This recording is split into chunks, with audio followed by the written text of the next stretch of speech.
All right. So let's go ahead and get started now that we're running a couple minutes behind. MVPs, go ahead and raise your hand for me in the web portion of the meeting, or else I'll try to pick you out. Welcome, everybody, to the 22nd edition of MVP Office Hours. And happy Friday and happy Pi Day, as it happens to be. So go have a pie tonight, just for fun.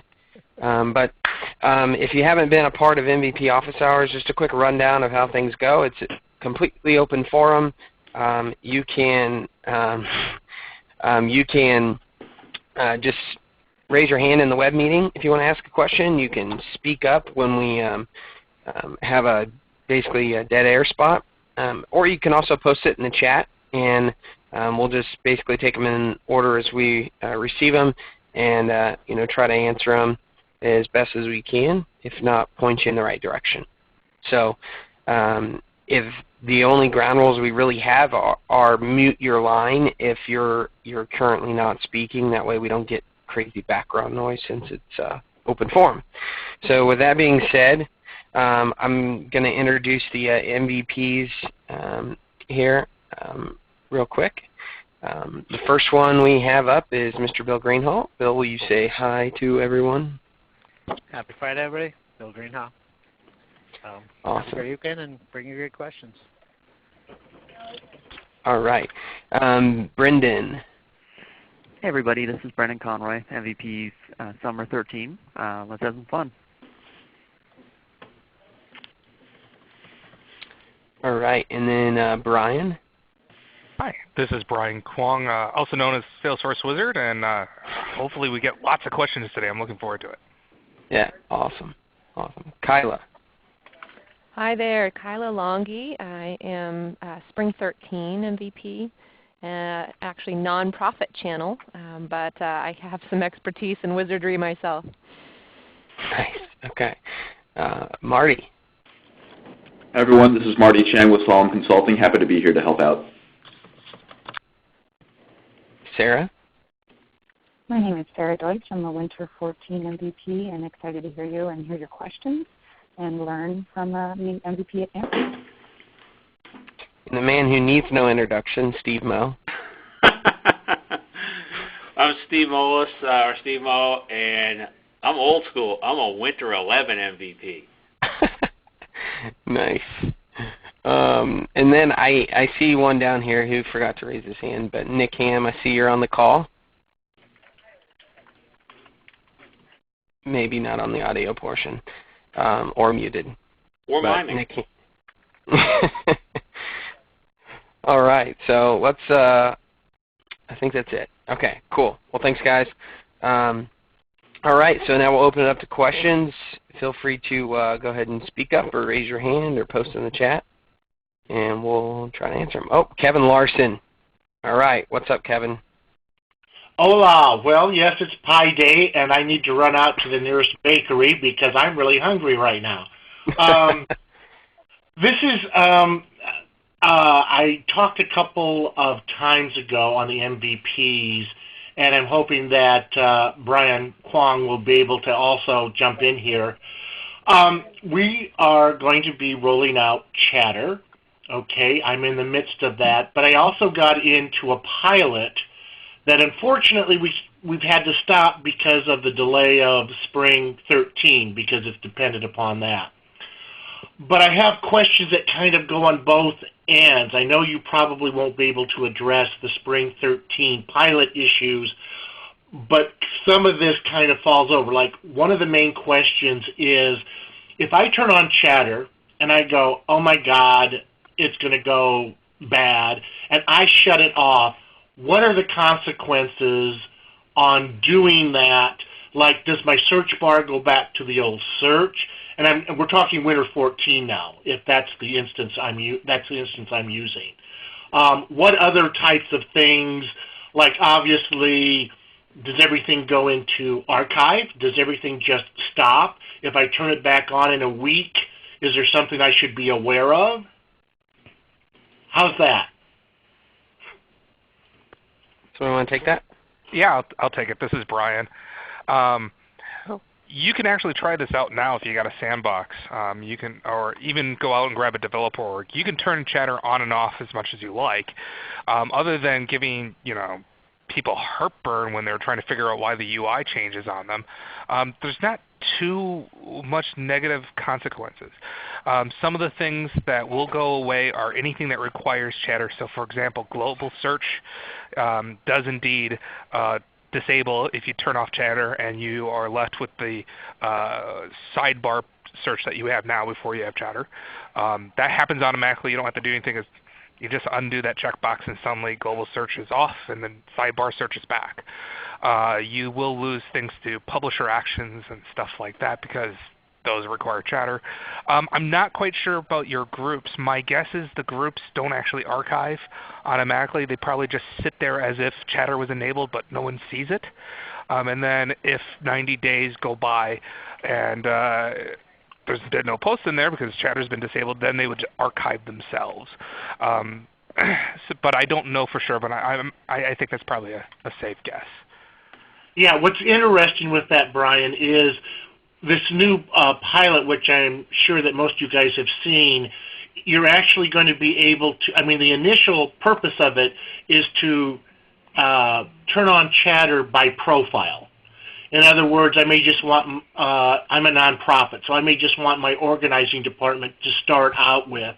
And then, and that's the initial purpose. But I can see as an everyday thing, let's say a department says, I don't like this, I don't want it, I don't want my people to see it. That's a question I'm going to ask. Is there a problem when we shut it off, quote unquote, by that? Now that's a question I don't think you guys can answer.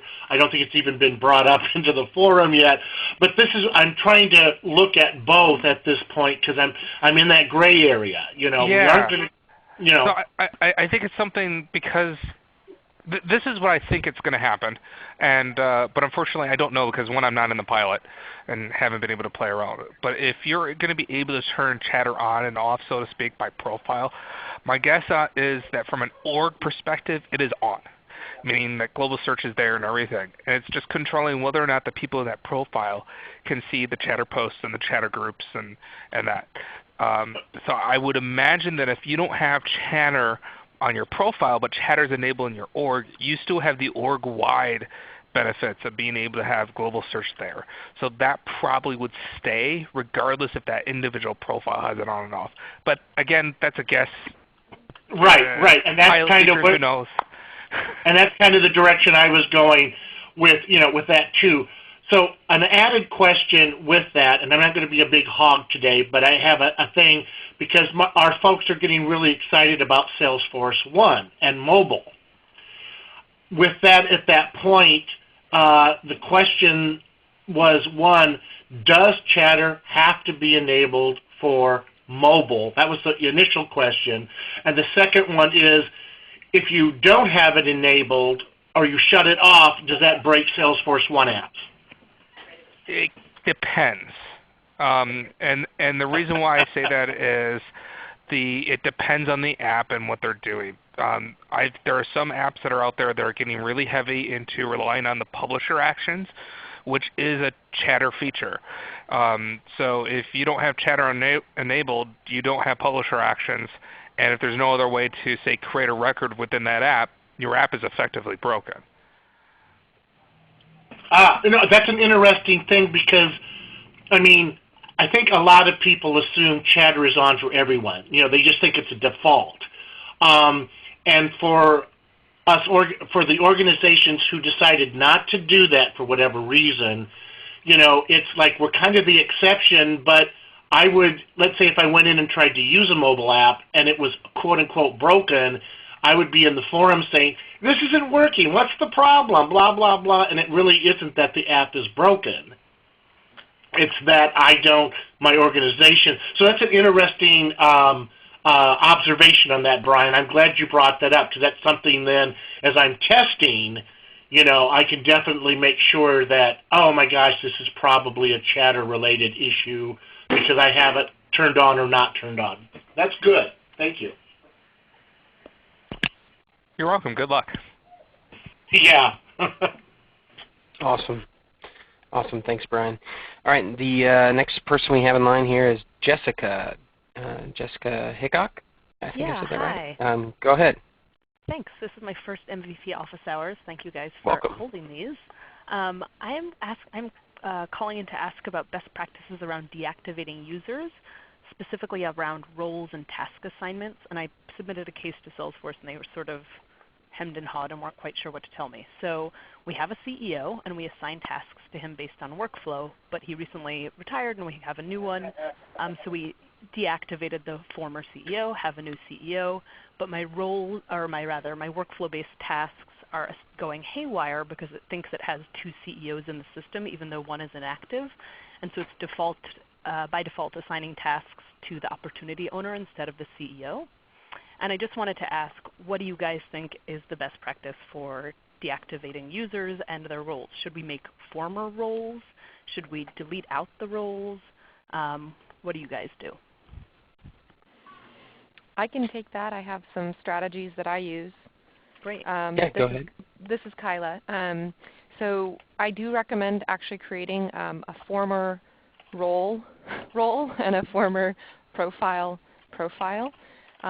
literally only for the purpose of moving your users. If you decide later to reorganize your profiles and collapse these 2 profiles into one because you've realized there's some proliferation or some odd logic there, you can't delete a profile that's in use, even if it's by an inactive user.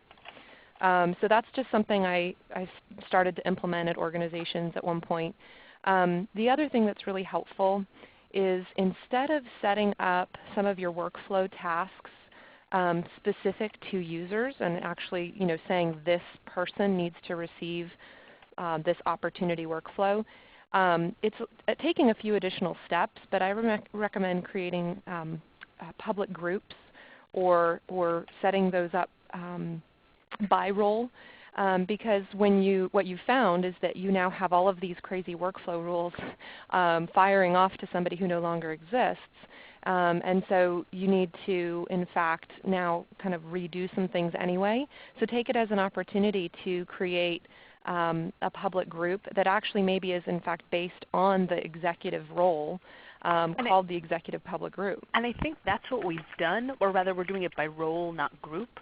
But the confusing thing is Salesforce defaults to if 2 people have the same role, it doesn't know who to assign the task to. And so I think your suggestion about going former makes sense. And what about audit tracking? So do you just have one role called former staff, or do you have former director, former vice president? Well, you never change your user. You just inactivate it. And so the tracking is still there saying that former user, whatever his name is, Joe CEO, made their title, I guess. Yeah, made those changes and made all of those tasks complete. And so you still can go back and report and see that Joe CEO did that.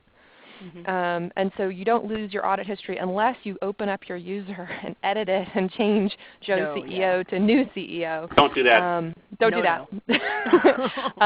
So yeah, don't do that.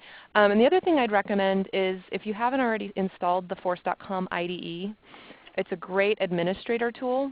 And it's a little intimidating to install because depending on your workstation, your Java instance, and blah, blah, blah, you may need a developer to help you actually get it installed. But once you have it installed, there's a couple great videos out there on YouTube to show you as an administrator how to use this to interrogate your Salesforce instance.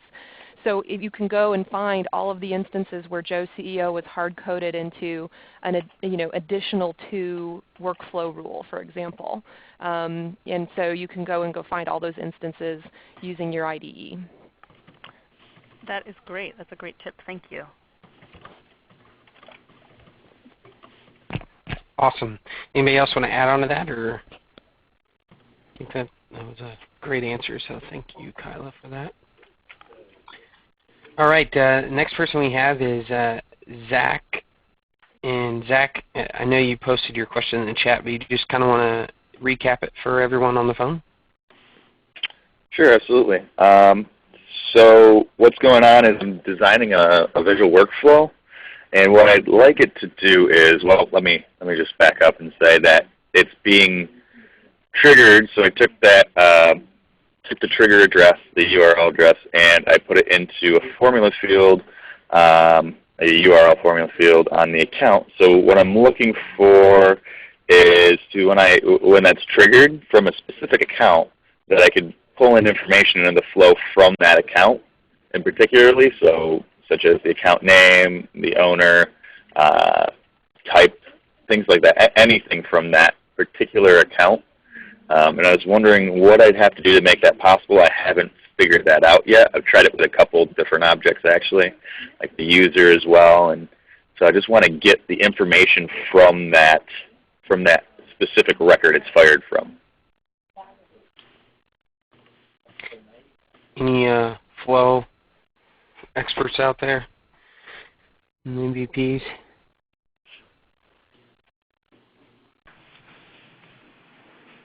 So this is Marty.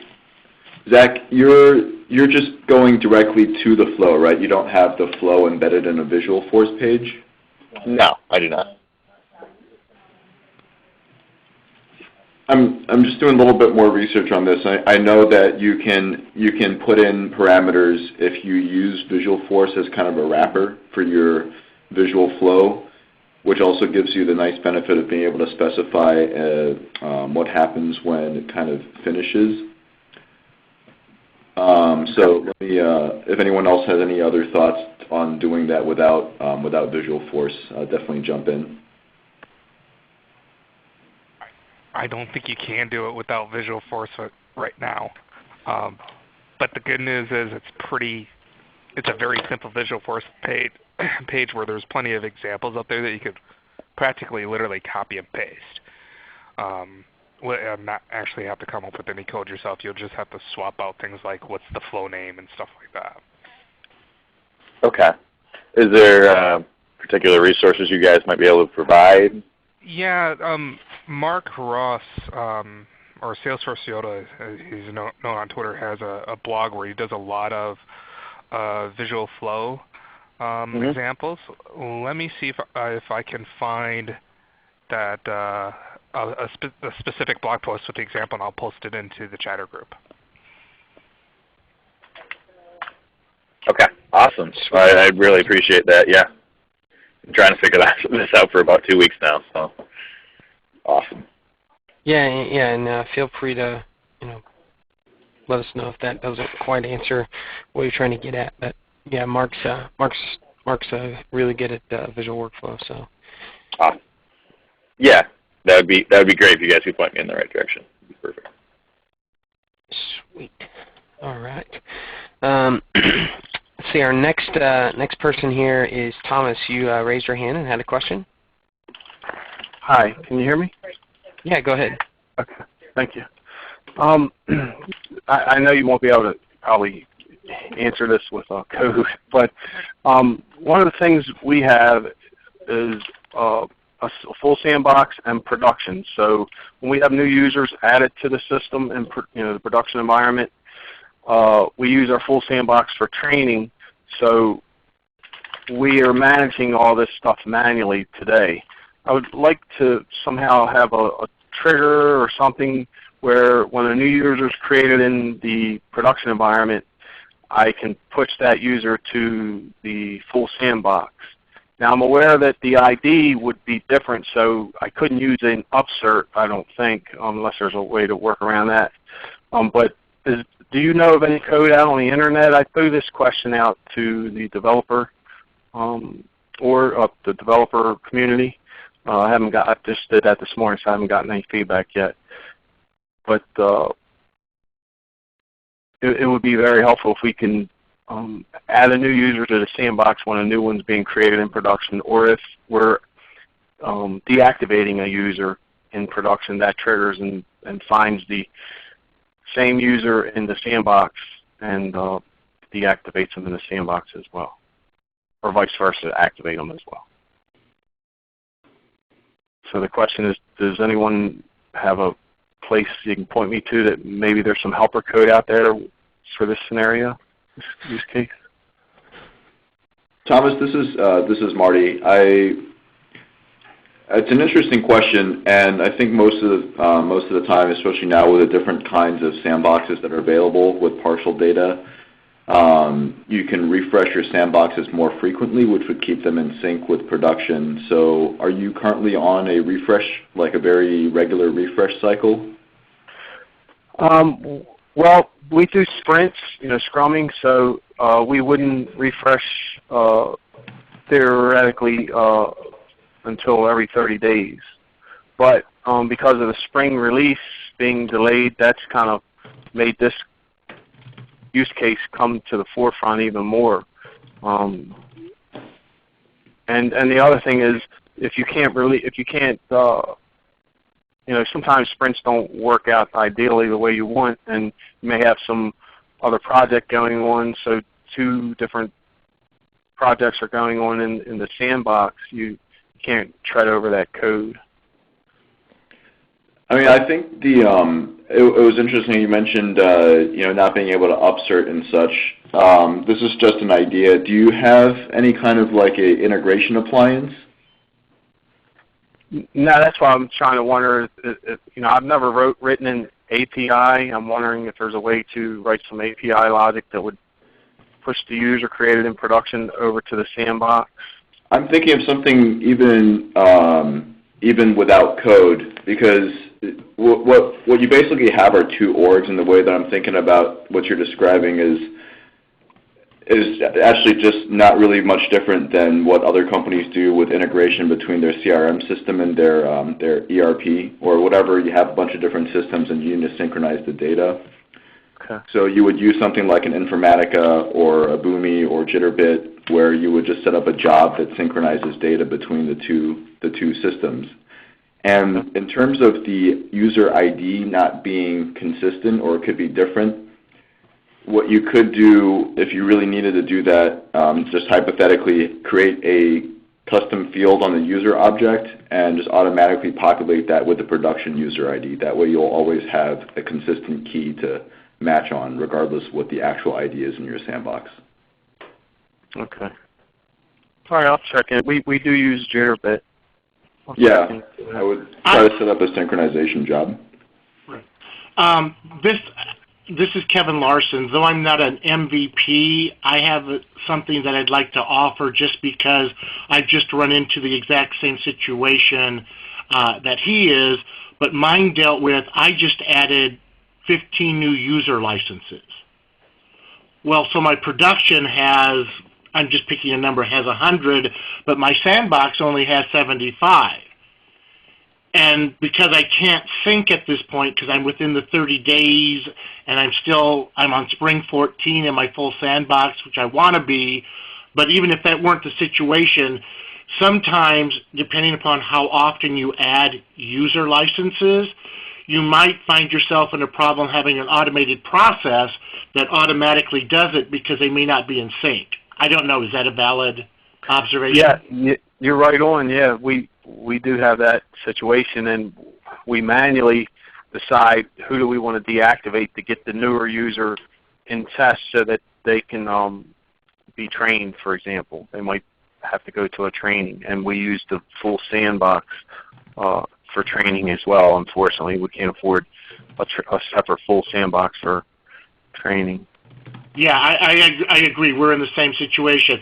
So you actually have a second manual process because you are, quote unquote, deactivating somebody in the sandbox so you can add new people anyway. So there's a whole other layer of manipulation. Right. Right, okay. Yeah, and that usually doesn't happen frequently, but it's come more to the forefront because of the delay with the spring, and we don't want to refresh and not have spring because we're still kind of tinkering with spring. If I can suggest looking into an Active Directory integration, if you use that kind of provisioning product for your other technology, for your Outlook, etc. I know that there's already built-out integrations, and then you can be provisioning your users and likely even provisioning Sandbox.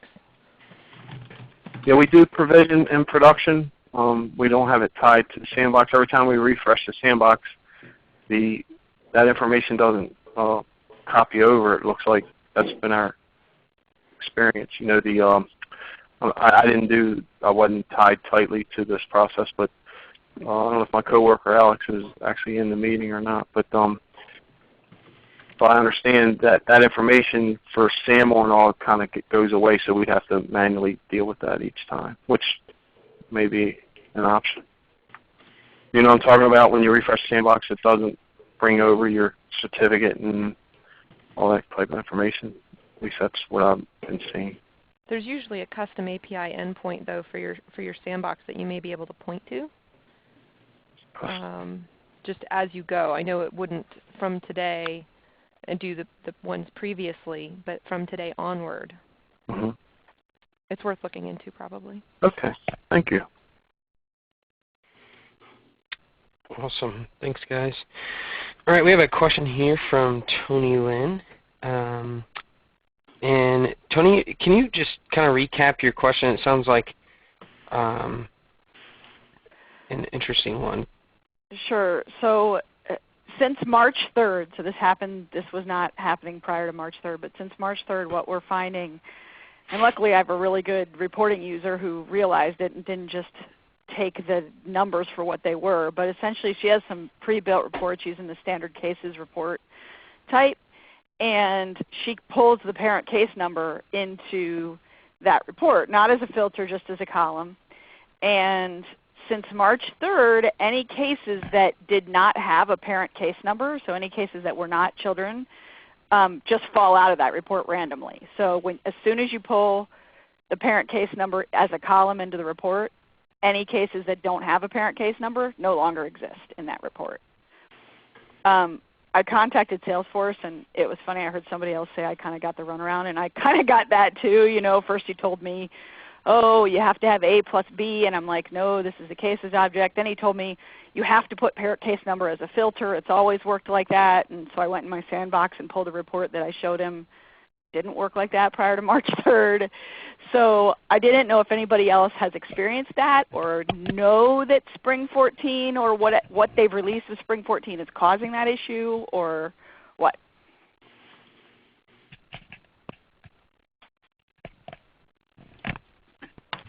Any of the MVPs want to try to tackle that?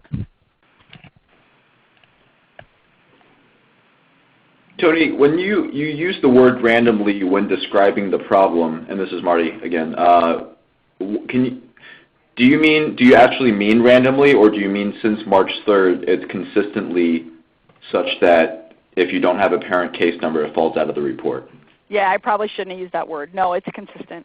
It happens only on the cases report type, but it happens every time. So if you pull a filter of like I just did it, because we have thousands of cases, so I pulled one case number that I knew didn't have a parent case number, and I filtered for that case number. And as long as the parent case number field was not a column in the report, that case appeared in the report. As soon as I pulled the parent case number field into a column, that case no longer existed on that report, even though I filtered for it.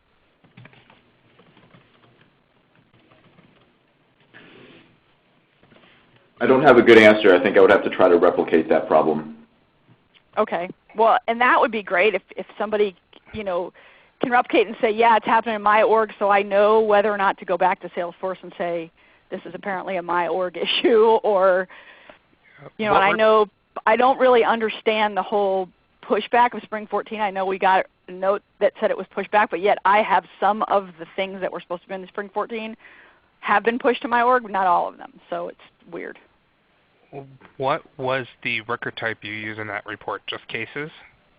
Yeah, I didn't have any filters. It was just a cases report type.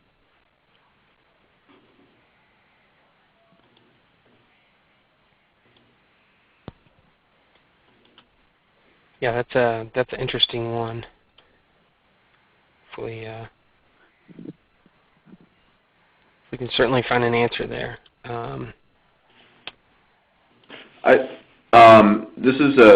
This is Marty again. Tony, if we don't answer that question, would you mind posting that as a question to the answers community and then maybe sharing a link to that back in the MVP office hours group. Sure, I can do that. No problem. Awesome. Thank you.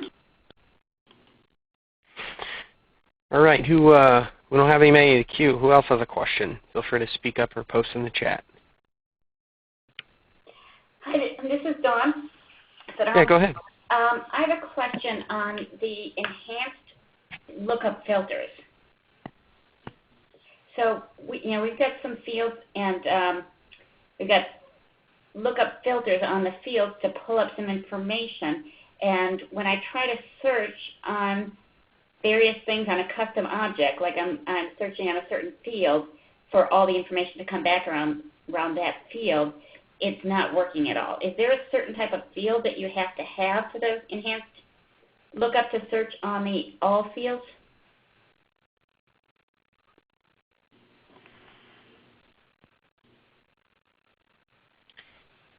Any MVPs want to take that?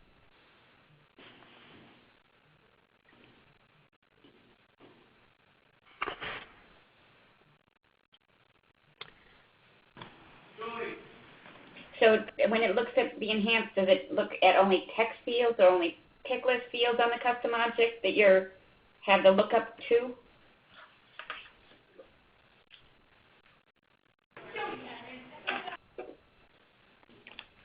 So this is Marty. Could you say you said you enabled enhanced lookups, right? Mm-hmm. Yes. And I may have missed part of your question, but you're looking to ask what fields does it search for when you punch something in?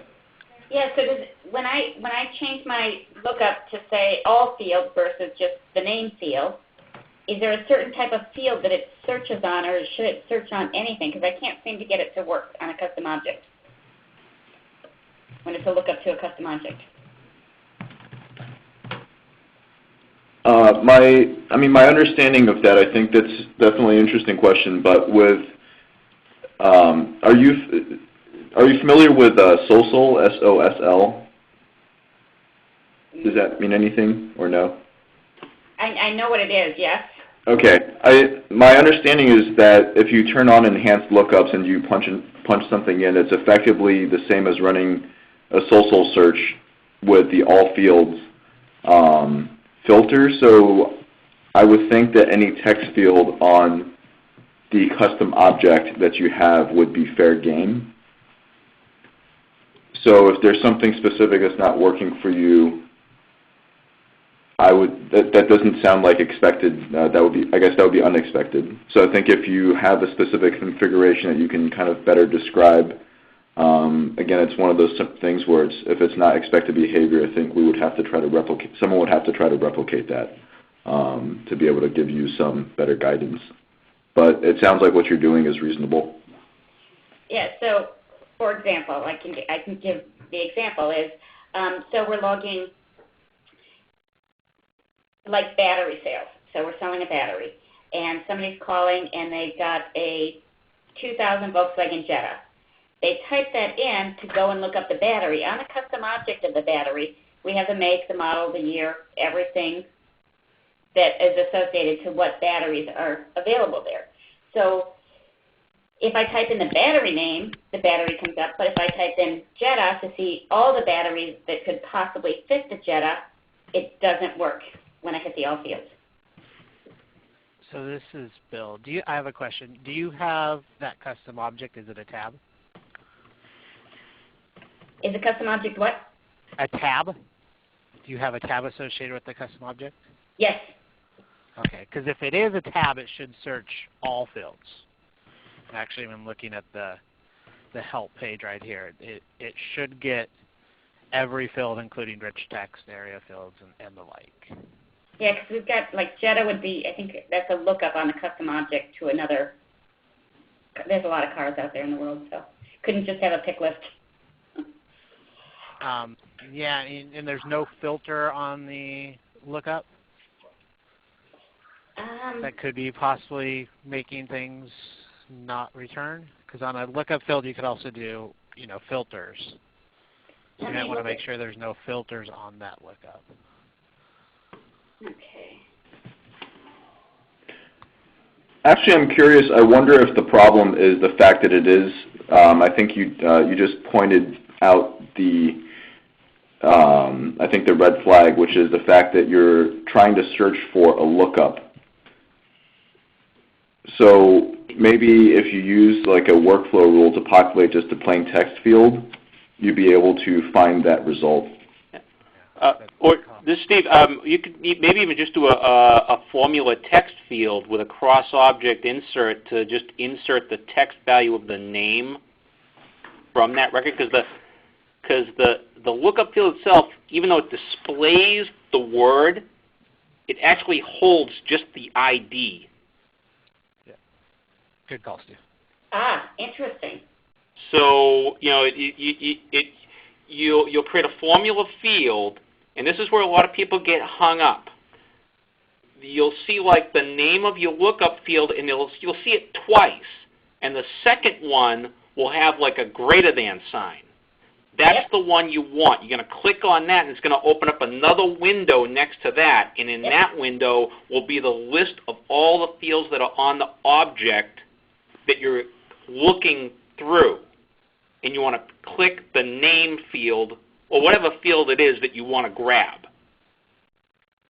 Okay. And you're going to insert that into your formula thing. So it will be something like, whatever the lookup field name is, correct me on this one, guys. Would it be a double underscore or would it just be lookup field dot and then the field name? Double underscore R. Okay. And when in doubt, use the insert field. Click on the Advanced Formula tab and use the insert field, insert function buttons when you need them, because it's going to grab what's called the API field name. Yep. Not the label you see when you're looking at the field on the page layout. The API field name. That's the name that Salesforce knows that field as. Okay. Yep. I understand that. And thanks very much for your help on another formula earlier this week, Steve. Oh, thanks. Awesome. Thanks, guys. We have a question here from Scott, who is exploring Salesforce One on mobile. He'd like to know, or he'd like one version for internal folks and one version for external customers. What's the best way to do that? Can he configure Salesforce One for different logins or /profiles? Maybe have two different Salesforce One apps somehow. Any of you guys, gals, want to take a crack at that? This is Marty. I'm pretty sure Salesforce One is still only available for internal users as far as the native app goes. Yes, correct. So you don't really have an option of having a Salesforce One, as we're talking about the app, the actual installable app. Your customers can definitely log in to the web-based Salesforce One app through the web browser, and that will be different depending on whether they're a customer, community user, partner community user, and whatever community that they're logging into. So you have that out of the box. It's just not the mobile app itself. This is Scott. Yeah, thank you very much for that. And if you have the developer experience too, I mean, the mobile API's gotten much better in the SDKs, so you can, for external users, build your own mobile app using the SDKs, I believe, correct? Marty, you know? Yeah, I agree that if you're building your own mobile app, I think you can design that experience, and there's not you're limited only by what the licenses have access to. Sure, that sounds good. All right, thank you. Yeah, good stuff. Yeah, I mean, I know that really the only ways you can kind of customize some of those layouts, right? Or you can do your own compact layouts if you wanted to, and those can be controlled via record type as well. And so if you have a profile that can see different record types, that would be controlling it as well. So there are a couple ways, but what you're looking to do is unfortunately just not there yet from the actual app. All right, who else has a question? Anybody want to speak up or raise their hand or call on some people? I have another question. Yeah, go ahead. This is on the Service Cloud. So a combination between the Service Cloud and customer communities. Is it possible to, so we have a contact center. We're in the process of setting up a service contact center where consumers call in, and we want to assign it out to, say, one of our customers per se, one of our partner customers. Is it possible to reassign cases to somebody utilizing the customer community? I know they can see them and create their own. But you want them to own the case, so a community user own the case? Either that or create a view that they see the case, but only their cases they're assigned.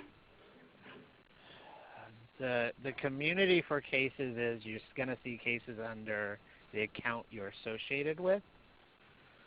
I don't believe you could, as a community user, see cases beyond that unless you're using the partner community. Do you know if you're the customer or partner community licenses?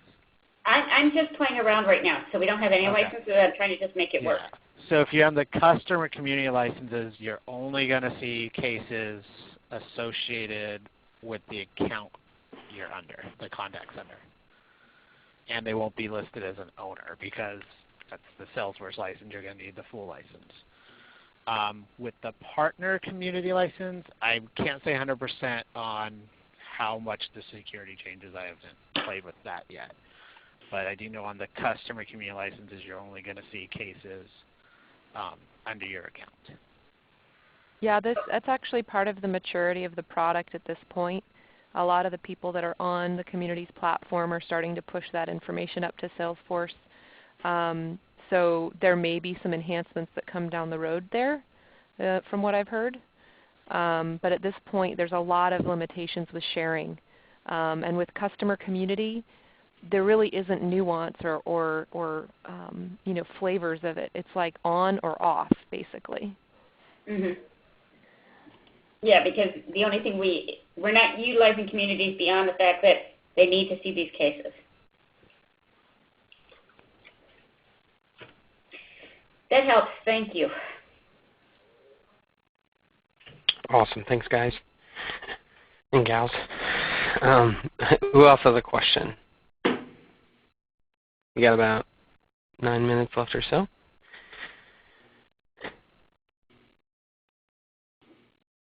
I call on some people.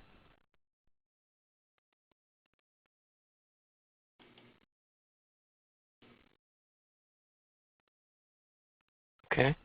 Well, let's see if pick out some people. Go ahead. This is Dawn again. I have one more question. Hey. Yeah, go ahead. Is there a way to upload additional states in the state country pick list? I don't think so. That's a lot of manual entry. One of my colleagues felt like a trained monkey doing it, but I don't know that there's a better way to do that at this point. I've tried, at least in Winter 14, I've tried using the data loader in other ways. It didn't seem to work. Okay. Thank you.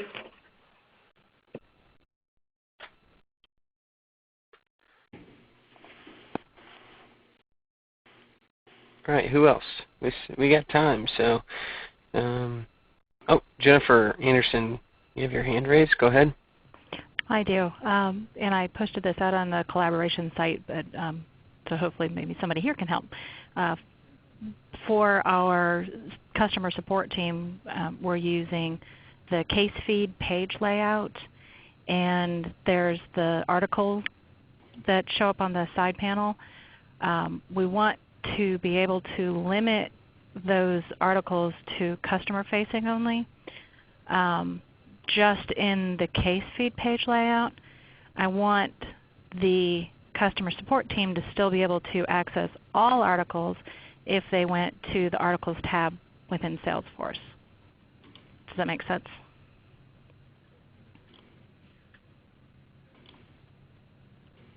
So we have the articles differentiated for our customer portal between those that customers can see and then some additional ones that partners can see as well. We're using one portal at the moment.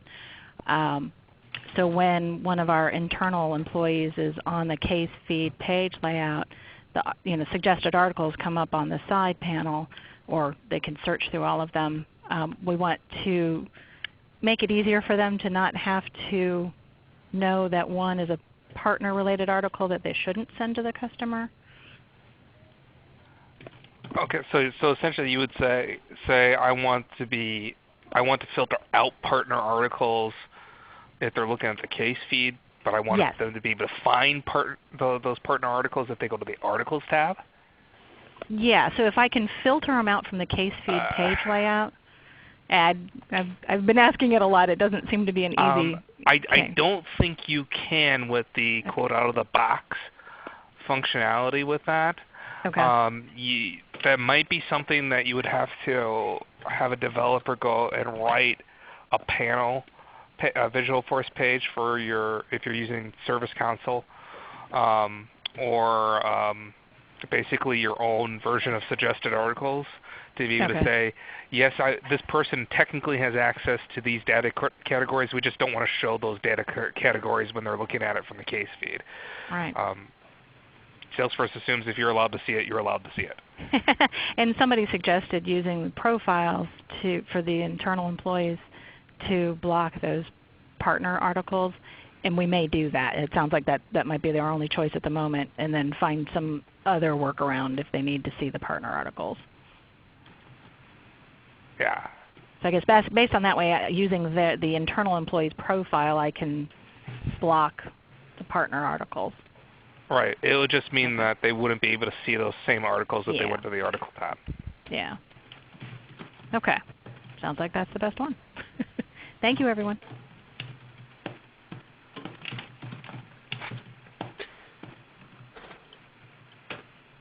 Awesome. Thanks, Brian. Kevin Larson, you had a question?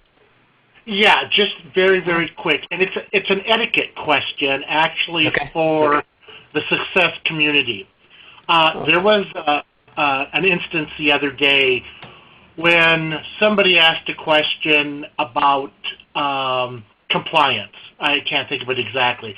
But anyway, the long and short of it was there had actually been a Dreamforce, this last Dreamforce event with it. And it actually had a deck, if you will, that went with it. But there wasn't a video that was done on YouTube. Now, my understanding was it's a two-part etiquette question. One is I referred to it, but I really couldn't link to it because this person hadn't been registered for Dreamforce, so that we wouldn't have been able to get into it. Now, if I had said, okay, I'm going to grab that document, put it on my computer, and reload it up to the, to the success community, what is the etiquette about, giving people either one credit or not having like double posts of the same thing, but someone's is active because they're part of that? I've noticed this off and on. Sometimes it's like they're named exactly the same, but someone's changed it, but haven't referred back to the original. Does that make sense?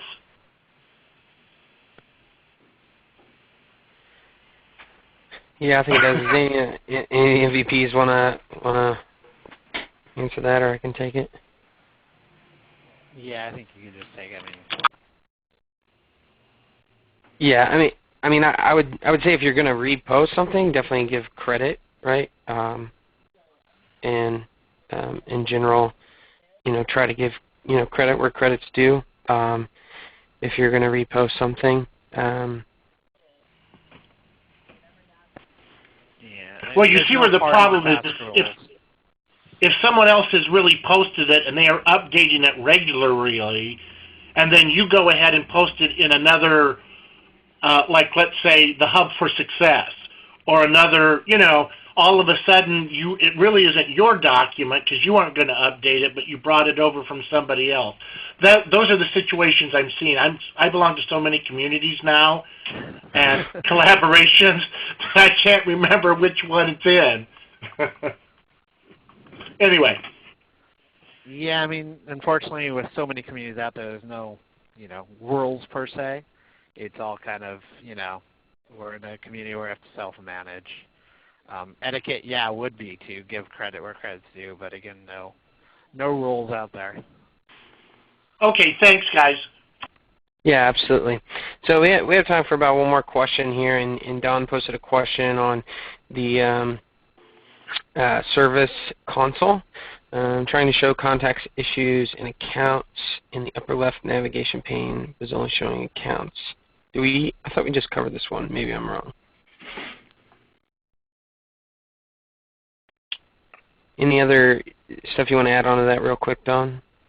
Yeah, I've actually moved it from one environment where it was configured and showing everything into more of a testing environment, and it's only showing me the accounts up in the upper left hand, and I can't seem to figure out. I've gone and looked and comparing the two environments side by side, but my testing environment, it's only showing accounts. I cannot figure out how to get to show cases and contacts in that. And I think it's called the navigation section. It's the very top left of the service console.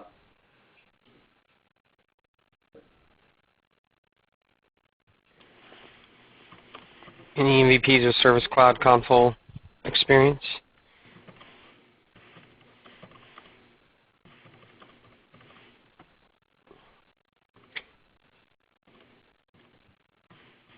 Okay. I guess I would recommend. I actually haven't done much with the console yet, so I can't really say. I would recommend posting it on the answers community and see what you get out there. I know there's a lot of guys out there that have that experience and could hopefully point you in the right direction. And you're welcome to link that question out on the MVP Office Hours group as well if you want to show it there. But hopefully that will get answered for you. Okay. Thanks very much. Yeah, absolutely. All right, guys. Well, we're at time today. Again, sorry for the late start today. I will have it on my calendar correctly for next time, like I usually do, which will be in 2 weeks. So we'll look forward to speaking with everybody then. Thanks for your time. And as always, if you have any feedback, feel free to post it out on the chatter group, and we would love to hear it. So stay tuned for the next one, and have a great weekend. And oh, by the way, Bill points out to me that today is also National Potato Day, so you can have some potatoes with your pie. Potato chip. Potato chip. Sorry, potato chip. Well, it's terrible because you can't make a potato chip pie. That would be disgusting. Well, you could, but it'd be gross. Unless it was covered in bacon. Yeah, covered in bacon, you'll be all right. All right, guys. Well, thanks again for your time and the questions. And bye. Have a great weekend. Have an awesome weekend, everybody. Bye-bye.